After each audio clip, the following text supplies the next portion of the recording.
Hi and welcome back to Cheeky Crypto. My name's Chris and it's fantastic to have you back with us for an early morning video. And in today's video we're going to have a look at the markets.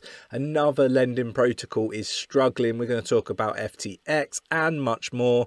If you enjoy this sort of content, mash up that like button. We really do appreciate it. It helps push out the content to like-minded individuals, and subscribe if you haven't subscribed already, tapping that bell, selecting all the notifications so you never miss a video. Right, let's get down to the desktop, keep this one punchy.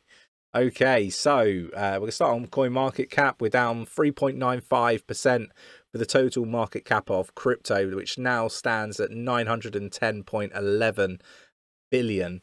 And Bitcoin is hovering at $20,500, down 4.37% at the time of recording. Now, I liked this article and I thought it was worth mentioning. You know, if you had said, 2 months ago, how much money have you got on Binance? If you had $1,000 on there, you'd have $1,000, right? Ask us today, and basically you would say you haven't got any money, right? Or you would say you might have money in the future. You might have your $1,000 in the future. Maybe it's just, resting there and off the grid, because obviously Celsius is having issues, but they're not the only ones having issues.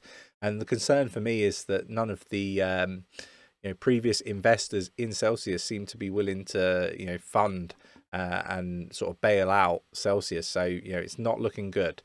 Need to be really honest with everybody. But BlockFi are also having issues, but FTX is bailing them out, and this guy I really kind of feel like is part of the problem in crypto at the moment. Just my opinion. But ultimately he's playing, I guess he's on god mode, right? In the respect him and his Alameda research and FTX seem to be like the reserve for the whole cryptocurrency market at the moment, and fully manipulating it, in my opinion. I'm making some strong accusations here, but like buying over the counter at discounted prices and shorting and selling to lower prices, that's how it looks to me.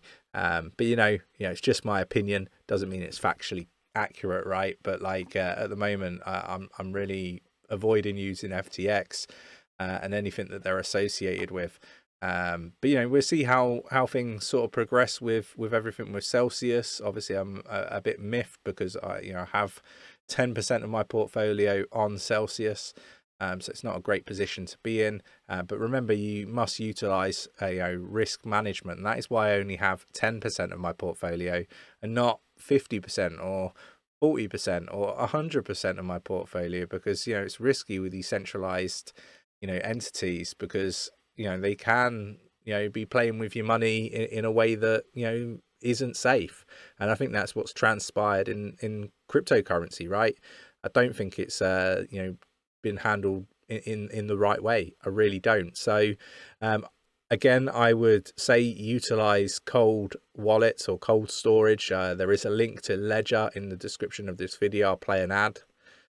Okay, it's that point in the video where we want to talk about being safe in the crypto space. We see a lot of scam activity and want to ensure our cheeky community are as safe as possible and prevent anyone from losing their crypto. There are many different scams in the space, but one of the most common and easy to avoid are those hacked wallets and exchanges being hacked themselves. This is where hardware wallets come in. When it comes to choosing a crypto wallet, there is no perfect solution, and no matter which kind of wallet you do choose, if you don't understand the basics of security, you can still become a target of bad actors.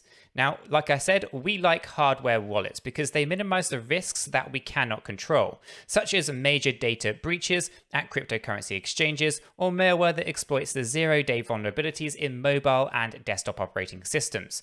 To be clear though, hardware wallets are not perfectly safe. They will give you an added level of security and protection though.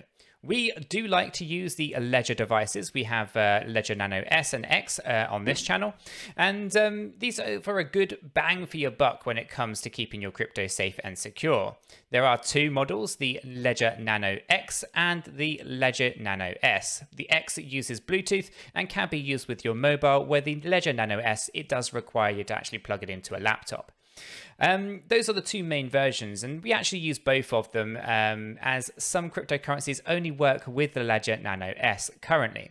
The Ledger Nano S is smaller, however, with a limit on the amount of different coins that you can hold, whereas the Ledger Nano X can hold up to 100 different cryptocurrencies.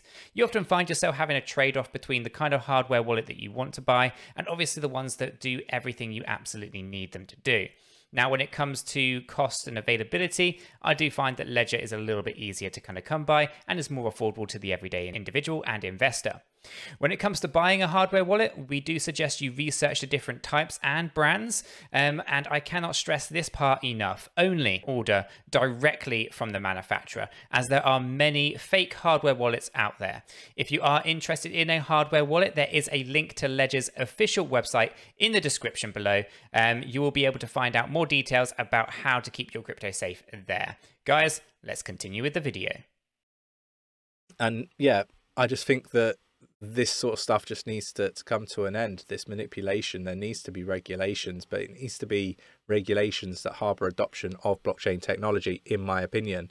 Now, Falcon X valued at $8 billion now, and there is a reason why I bring this up. Obviously, they haven't had another, I guess, seed run, or I guess investment fund that has happened recently, and I guess this could be seen as positive, right? There's Binance investing in companies, Falcon investing in companies, and I think this goes to show that solid projects will get funding, and I think this is going to be great to see how this sort of evolves over time. You never know, there could be a company out there looking to purchase Celsius, maybe even like Nexo. You never know, they might make a purchase if Celsius can't resolve the issues. Now, I bring all this stuff up because I want people to be aware of it. At the moment, I am personally not looking to keep much crypto on exchanges, just play money, that is it. I only used Celsius for a lending platform, so I am actively removing crypto from all the different centralized platforms, because you can't be sure that they're safe. It's not regulated. We've said this for over a year, but sometimes you get overconfident in the space, and you get I guess used to thinking that they're safe, these platforms, and ultimately they're not, clearly. So just make sure you're being safe out there. Link in the description for a ledger if that's of interest to keep your crypto somewhere safe where you own the keys to your crypto.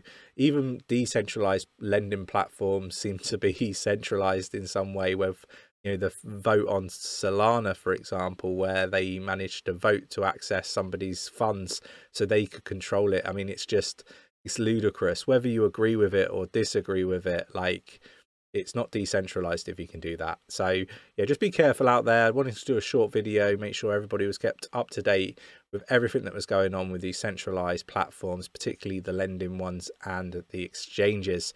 I hope this video was useful. If it was, mash up that like button, subscribe if you haven't subscribed already, tapping that bell, selecting all the notifications so you never miss a video, and I'll catch you in the next one. Take care.